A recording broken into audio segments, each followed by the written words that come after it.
my trading friends, and welcome back to Forex Focus, brought to you by tastyfx. Taking a look at the Japanese yen following the surprise rate hike from the Bank of Japan. Crazy, crazy news coming out here in the summer. Totally unexpected rate hike from the Bank of Japan.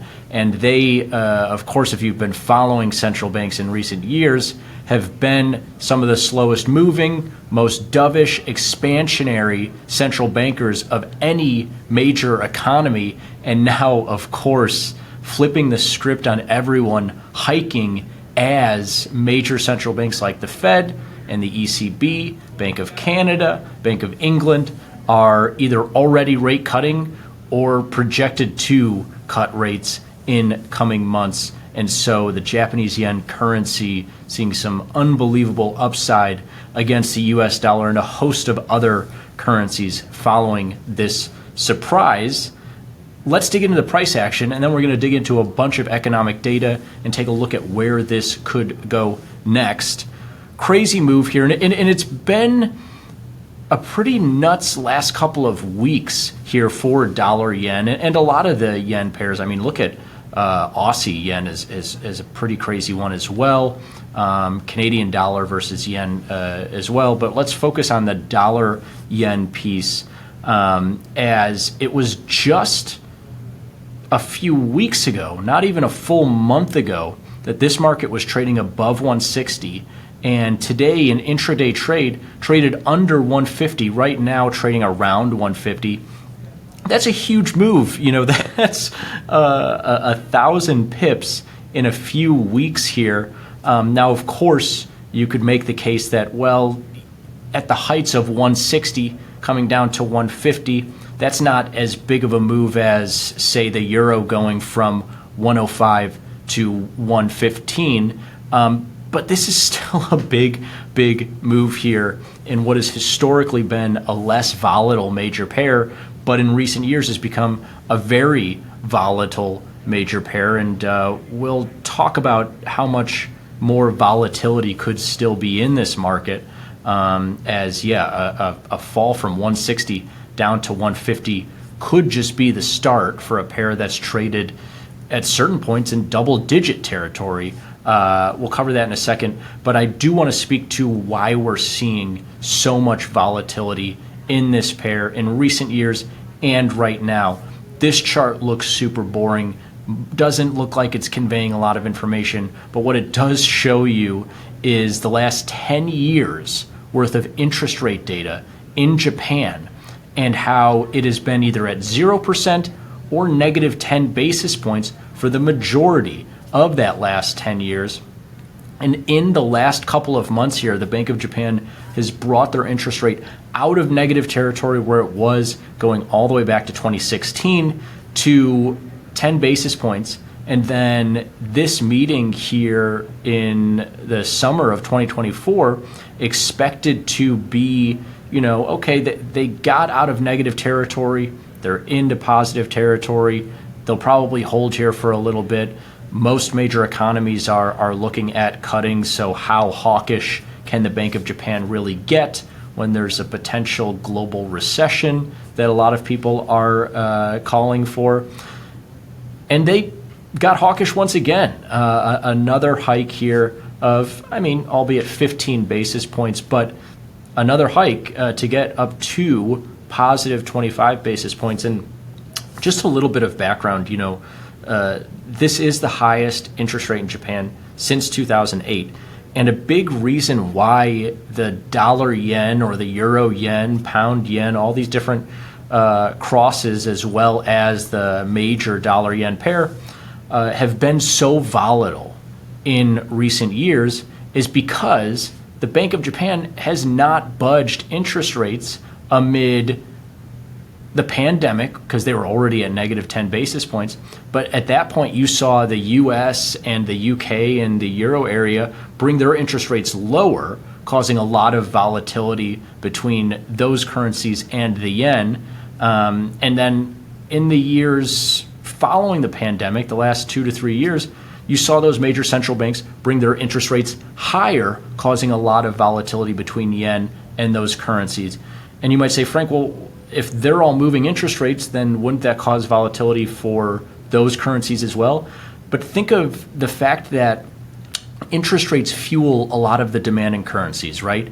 And if the UK, the US, the Euro area, and Canada, Australia, all these major economies and major central banks are hiking together and cutting together, their currencies are going to see some big moves, but they might not see huge price extremes like we're seeing in the dollar yen. I mean, that 160 print for dollar yen, that was the highest since 1986.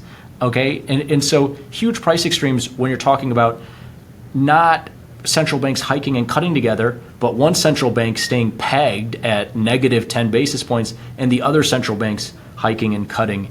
And so now we're seeing a little bit more of that volatility, but working in the opposite direction. And let's give you some historical context here, because if you have only been trading like I have for the last 10 to 20 years here, you might think this is just the way the Bank of Japan operates, right? Like Switzerland is another one that has a very distinct attitude when it comes to their economy and their central bank. And so you might think, well, in Japan, this is just how they do things. They don't change their interest rates. But that's not the case, right? They've been pegged here to 0% to 0.1, 0.2, 0.3, half a percentage point. Sure, for the last 20, 30 years. But if you go back into the 70s, the 80s, and the 90s, they've hiked and cut interest rates with the other major central banks and have gotten as high as above 8%. Now, do I think that they're going to get up to 8% in the following months? No. That would probably only come in line with if we saw another wave of crazy inflation, and it was even crazier than the last couple of years. But just want to give you that context that, you know, we thought the hike from negative 10 basis points to positive 10 basis points was the move, essentially. They hiked again here. Are they even at 100 basis points? No. But they can get as high as 1, 2, 3% and beyond. They just haven't done that in the last 20 to 30 years here since the 90s. So really historic event for them. We'll see where they take rates from here. Of course, this is super interesting when you compare it to the European Central Bank, who's already cut, the Bank of Canada, who's already cut twice, and the Fed and the Bank of England, who are projected to cut. And focusing on this U.S. piece here, you can see that the projection from Fed funds futures for the December Fed meeting, so essentially what they're expecting will happen between now and the last meeting of the year, is 50 to 100 basis points of cuts from the Fed. And so you have a hiking Bank of Japan and a potentially cutting Fed. That would likely drive a lot of dollar-yen volatility. And like I say, already you've got major central banks that have cut and are also projected to cut some more here. The focus of this curve as of today for the end of the year on U.S. interest rates is around 4.5 to 4.75%, which would be 75 basis points lower than the current rate. There is a small chance of that 100 basis points or more worth of cuts. And there's a relatively significant chance that they only cut by 50 basis points as we're running out of Fed meetings. Of course, they could call a surprise rate cut at any point. But the December meeting, and I believe it's only 2 or 3 other meetings for the remainder of the year once we get out of July here, doesn't leave a lot of potential for them to cut in that 25 basis point increment that they've historically moved interest rates by. But like I say, can always raise or cut rates outside of a meeting, though it would be a surprise and likely a shock to the U.S. economy.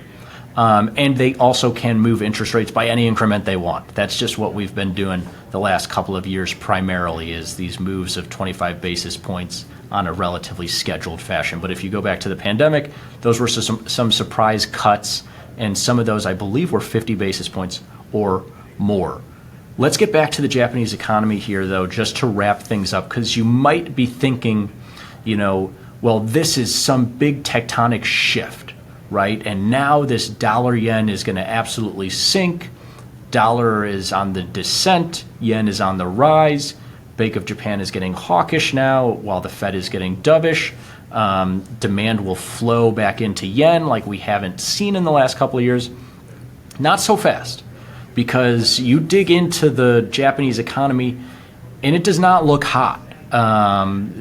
This is the quarterly GDP growth rates here, and if you saw this and then were asked, what do you think that the central bank in Japan is doing? You wouldn't say hiking interest rates, because, yeah, 2 of the last 3 quarters being negative, and that loan quarter that wasn't negative was just 0, does not inspire a lot of more hawkish activity out of the Bank of Japan. I think a lot of this has actually been defensive. They see their yen currency getting its butt kicked by a host of other currencies, and that has messed up their balance of trade and their economies in adverse ways. And so I would have to probably see some stronger GDP numbers, some stronger employment, and everything across the board really looking strong and good. And even though you might be triggered by this, some stronger inflation data, even though we're just coming off this high inflation in so many parts of the world. But in Japan, they would likely welcome some of that, because it would probably fall in line with their economy starting to heat up a little bit, which it has not really done in the last several years. So continue to monitor not only the Bank of Japan action and the Ministry of Finance intervening with the currency and everything else. That currency strength and potential weakness for Japan is also going to have to do with whether or not their economy is doing well or not. I can't imagine a scenario where they're hiking to 2 or 3 or 4% amid unchanged GDP growth. So make sure you're monitoring all the data points. This isn't necessarily a home run of hiking Bank of Japan, cutting U.S. Fed, and factor that into where you think dollar yen could be going next, because you pull up this chart of the last several years, and man, there are a lot of price points on the table. Not only could you get this dollar yen back to 160 and beyond if you were to see, hey, the U.S. economy is still running strong and the Fed can't quite cut interest rates yet. They keep them above 5%. You might see this move reversed. But on the flip side of things, if you do see the Fed cutting interest rates and maybe cutting more than currently expected, some shock happens to the U.S. economy and interest rates in the U.S. go not only to 3 or 4%, but down to 2 or 3 or 1%, and that gap closes even further, you could absolutely get a dollar yen market back close to 100. And if we showed you more data going back to the aughts and the earlier 2010s, you see plenty of price prints in the 80 and 90 handle. And so have we not been down there for a while? No, we have not. The last time that we were at 105 was in early 2021. But absolutely, this can continue to develop over the coming weeks and months and can get down into 140 and 130 relatively easily. I mean, 140 we were trading near just at the end of last year. So a lot on the table. Not only monitoring Bank of Japan and Ministry of Finance in Japan action, but monitor the economic data in there as well and continue to compare it to the U.S. I know right now it feels like Bank of Japan's hiking and the U.S. is potentially cutting, but it's rarely that simple. There will be a lot of nuance to continue to cover. Thanks for watching, everybody.